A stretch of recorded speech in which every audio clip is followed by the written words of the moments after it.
তিনি মাটি চেনেন, রাজনীতির গন্ধটাও তিনি আগে থেকে পান। তিনি বুঝতে পেরেছেন এটাই তার শেষ মনোনয়ন, তার জন্যই দুঃখ।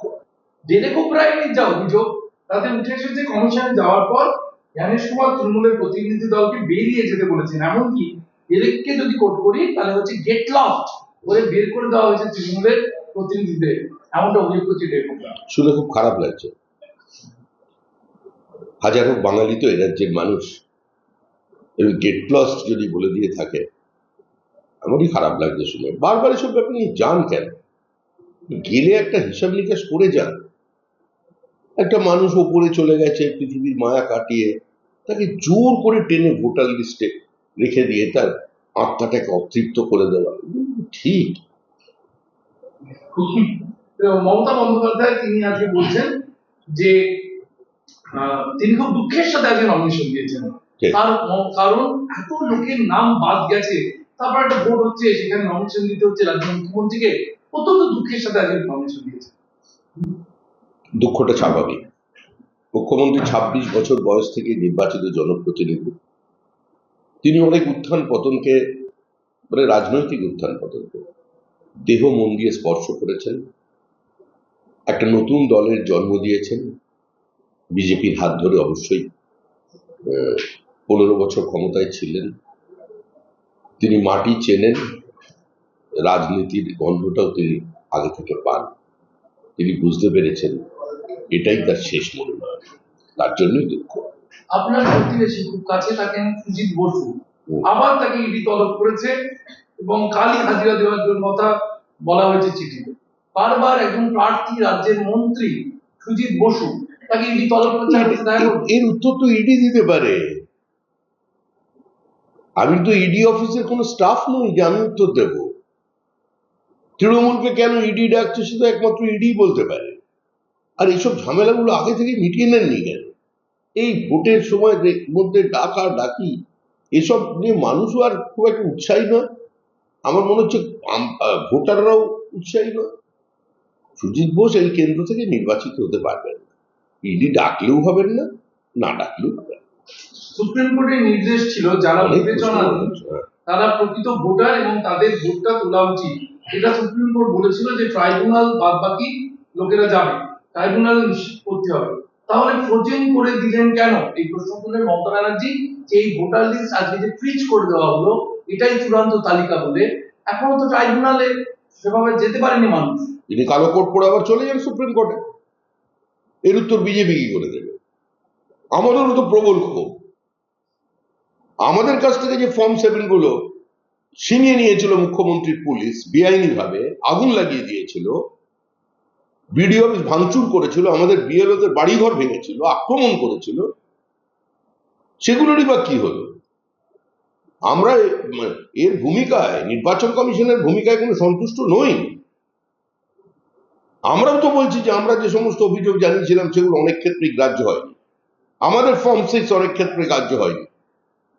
মুখ্যমন্ত্রী যদি এটা নিয়ে লড়াই করেন খুব ভালো কথা, নিজে প্রশ্ন তুলুন সুপ্রিম কোর্টে, আমরা তো এর উত্তর দিতে পারবো।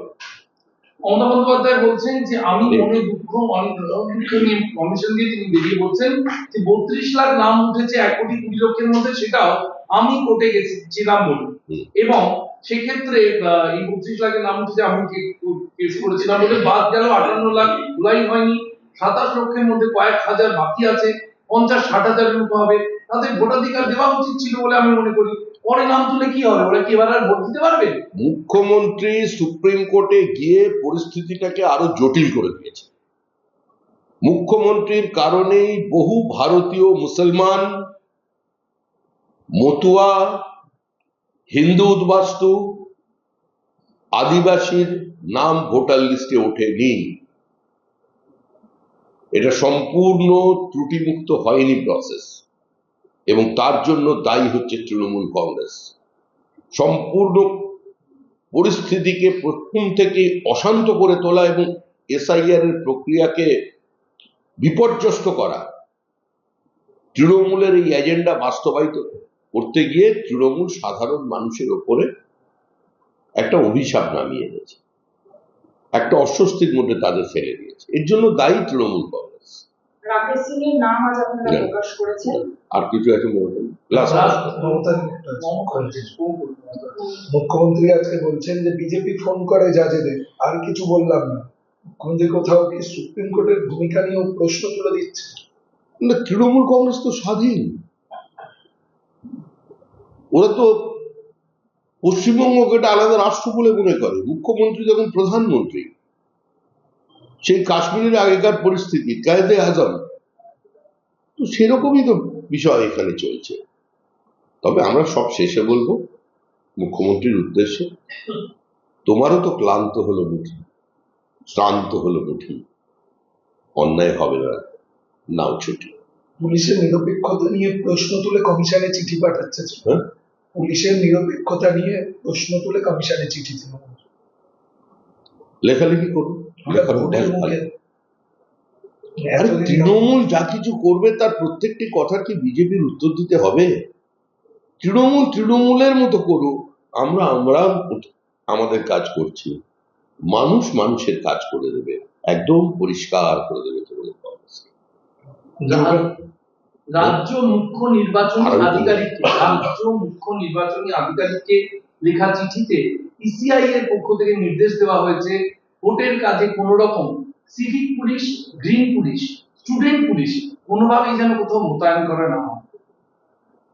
এটা প্রতিবারই বলা হয়, তৃণমূল শোনে কি? তবে এবার মনে হয় শুনছে, কারণ এবার তৃণমূলের যা শরীরী ভাষা এবং যে ধরনের বক্তব্য মুখ্যমন্ত্রীর কাছ থেকে, নেতাদের কাছ থেকে আসছে, তাতে এরা বুঝে গেছে যে ভোটটা 2011 থেকেও বেশি টাইট হবে। আর ওই বুথের ভেতরে ক্যামেরার উপরে আটা লাগিয়ে রাখা যাবে না, চমকে দিয়ে বিরোধী দলের এজেন্টকে তুলে দেওয়া যাবে না। খুব কঠিন পরিস্থিতি। তার পরিবারের উপরে আক্রমণ করেছিল সংঘবদ্ধ হয়ে পুলিশ, তার মেয়েকে 3 দিনের জন্য কাস্টাডিতে রেখে দেওয়া হয়েছে, তার মন্দির, তার পারিবারিক সম্পত্তিকে পুলিশ দিয়ে জোর করে দখল করিয়ে দেওয়া হয়েছে। সে নিয়েও হয়তো মামলা চলছে, সে মামলার রায়ও সরকারের বিরুদ্ধেই যাবে। আমাদের দলের কর্মী প্রার্থী করেছি, আমরা লড়াই করবো। যোগেন্দ্র যাদব এবং কুষাণ ভূষণ বলছে বাংলার এসআইআর সংবিধান বিরোধী। দিল্লিতে কারা হ্যাঁ, এই সংবিধান ক্লাবে আজকে একটা প্রেস মিট ডাকা হয়েছে দিল্লিতে। দিল্লির কনস্টিটিউশন ক্লাবে প্রেস মিট করছে, নানান ধরনের রাজনৈতিক ব্যক্তিত্বরা উপস্থিত আছেন এবং বাংলার এসআইআর এর বিরোধিতা করে তারা সারা দেশ। উনি যারা বিহারে এক্সপেরিমেন্ট করলেন, কি হলো? ভয় দাঁড়াতেই পারলেন না। মানুষের সঙ্গে এদের কোনো যোগাযোগ, ওই কাগজে কলমে ঘরের মধ্যে বসে ওই সেফোলজি এক জিনিস, আর গুটি গুটি পায়ে হেঁটে বুথে পৌঁছে পর্দার আড়ালে ইভিএম এ বোতাম টিপিয়ে দেওয়াটা অন্য জিনিস। পশ্চিমবঙ্গের মানুষ খুশি, রাজ্যবাসী খুশি। হ্যাঁ, কিছু মানুষ জেনুইন ভোটার, তাদের নাম বাদ গেছে, তাদের জন্য আমাদেরও দুঃখ আছে। আর তৃণমূল যে চক্রান্ত করলো প্রথম থেকে, সিআইএ থেকে শুরু করেছে, সিএএ থেকে শুরু করেছে, আর এই এসআইআর পর্যন্ত করছে, তাতে কিছুটা হলেও সেই চক্রান্তের তৃণমূল কিছুটা সফল।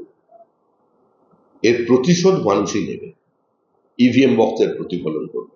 মোথাবাড়ি কাণ্ডে রাজ্য পুলিশকে নির্দেশ দেওয়া হলো আদালত থেকে, তারা যেন অবিলম্বে তদন্তের যাবতীয় নথিপত্র এনআইএ এর হাতে হস্তান্তর করে দেয়। এনআইএ কে সমস্ত রকম ভাবে সহযোগিতা করতে হবে রাজ্য পুলিশকে, প্রয়োজনে আরো এফআইআর করতে পারে এনআইএ।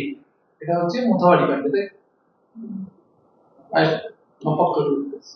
মুখ্যমন্ত্রী প্রথমে এনআইএ তদন্ত অ্যাকসেপ্ট করতে পারতেন, আসলে করবেন কি করে? যেটা হয়েছে সেটা তো সম্পূর্ণভাবে তৃণমূলের অনুমোদনে হয়েছে, অনুপ্রেরণায় হয়েছে।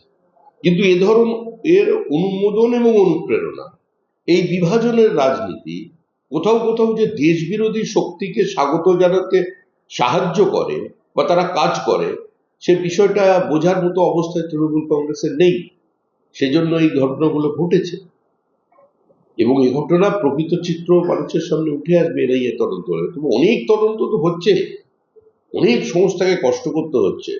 সরকারটা বদল হয়ে যাওয়ার পর এনআইএ, সিবিআই, ইডি এদেরও কাজকর্ম কমবে। আগামীকাল নরেন্দ্র মোদীর 3টি সভা রয়েছে, হলদিয়া, শিউরি আসানসোল, এর আগে আমরা দেখেছি কোচবিহারে তিনি এনসিসি লাগু হওয়ার পর প্রথম সভা করেছেন। এই পূর্ণাঙ্গ প্রার্থী তালিকা প্রকাশের পর কালকে তার আশা এবং 3টে সভা, ক্রমশ কি বাড়বে?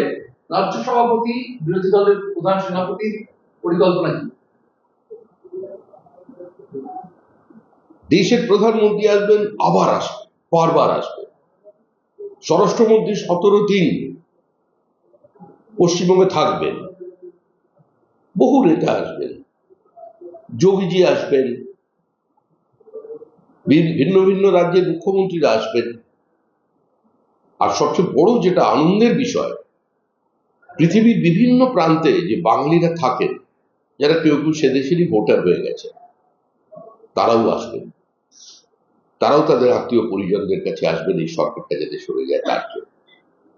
তার থেকেও আনন্দের বিষয়, এ রাজ্যে থেকে যারা বাইরে যেতে বাধ্য হয়েছে, পরিযায়ী শ্রমিক, যারা স্পেশাল ট্রেন চেপে আসবেন, এখন পর্যন্ত আমার কাছে 63টা ট্রেনের হিসাব আছে, আরো বাড়ছে সব। ট্রেনের ব্যবস্থা করছে কেন্দ্রের শাসক দল বিজেপি, পশ্চিমবঙ্গে যাতে পরিযায়ীরা এরকম ভোট দিতে পারে। বিজেপি ব্যবস্থা করছে, বিষয়টা এরকম নয়। সারা ভারতবর্ষের যেখানে যেখানে পশ্চিমবঙ্গবাসী আছেন, পরিযায়ী শ্রমিক হিসেবে আছেন, কিংবা কোনো জায়গায় ছোট চাকরি করছেন, কর্মচারী হিসেবে আছেন, টেকনিশিয়ান হিসেবে আছেন, তারাই সরকারটার পরিবর্তন চান, তারা ভোট দিতে আসতে চান। এই যে বাঙালি আক্রান্ত, বাংলা ভাষায় কথা বলতে আক্রান্ত, এর প্রতিবাদ জানাতে তারা 63টা ট্রেনে চেপে আসছে নির্বাচনে ভোট দিতে। ট্রেনের সংখ্যা আরো বাড়তে পারে, এর উপরে বাস আছে, ভলভো আছে, আবার নিজের ব্যক্তিগত ব্যবস্থায়ও আসছেন, এরকম আছে। কিছু লোক এসে গিয়েছেন কিন্তু এর মধ্যে। আর এর সঙ্গে সঙ্গে আরো একটি বিষয়, অনাবাসী ভারতীয়, ভারতবর্ষের বাইরে যারা দীর্ঘদিন ধরে আছে কিন্তু এখনো তারা নারীর টানটা অনুভব করেন, তারা চিন্তা করেন পশ্চিমবঙ্গের জন্য, তারাও আসছেন। তারা হয়তো ভোট দিতে পারবেন না, অনেকেরই ভোট নেই, কিন্তু তারা তাদের পরিবার পরিজনকে বলবেন যে এবার দাও বিদায়। বিচার বিভাগীয় আধিকারিকেরাও সন্দেহের ঊর্ধ্বে নন, কিছু জায়গায় বাদ যাওয়া ভোটারের সংখ্যা নিয়ে সন্দেহ প্রকাশ করছে কমিশন নিজেই। তাহলে রাজনৈতিক চাপে যেমন বিএলও বিচারপতিরা তো চাপের মধ্যেই ছিলেন, তারা নিরাপত্তাহীনতায় ভুগেছেন। যে ঘটনা আমরা মালদায় দেখেছি, সেই ঘটনা কি স্বাভাবিক ঘটনা? 15 ঘন্টা ধরে বিচারপতিদের আটকে রাখা হলো, তারপর যখন মুক্তি পেলেন তাদের গাড়ির উপরে পাথর বৃষ্টি, গাড়ির কাঁচ ভেঙে চুরমার হয়ে গেল, দু একজনের শরীরে একটু রক্তও বেরিয়েছে। তো এই পরিস্থিতির মধ্যে কাজ করেছেন, তারা কি সব জায়গায় ঠিকঠাক সিদ্ধান্ত নিতে পেরেছেন? আমরা তো বললাম যে প্রক্রিয়ায় এসআইআর এখানে চললো, এই প্রক্রিয়াতে আমরা খুব একটা সন্তুষ্ট নই। কারণ আমাদের যে অভিযোগ ছিল, সেই অভিযোগগুলো পুরোপুরি গ্রাহ্য করা হয়নি। পুলিশ বেআইনিভাবে আমাদের থেকে যে ফর্ম 7 ছিনতাই করেছিল এবং আমাদের ফর্মে আগুন লাগিয়েছিল, এমনকি আমাদের বিধায়ক আসানসোলের অগ্নিমিত্রা পালের গাড়ির ভেতর থেকে ফর্ম 7 নিয়ে সেটাকে আগুন লাগিয়েছিল। আজকে তার বিচার আমরা পেলাম না কেন? আমরা তো এখনো জ্ঞানেশ কুমারকে বলছি যে আপনি যে প্রক্রিয়ায় এখানে এসআইআর কে শেষ না করলেও ওই শেষ হইল না শেষ বানিয়ে দিলেন, এটাতে আমরা খুব একটা সন্তুষ্ট নই।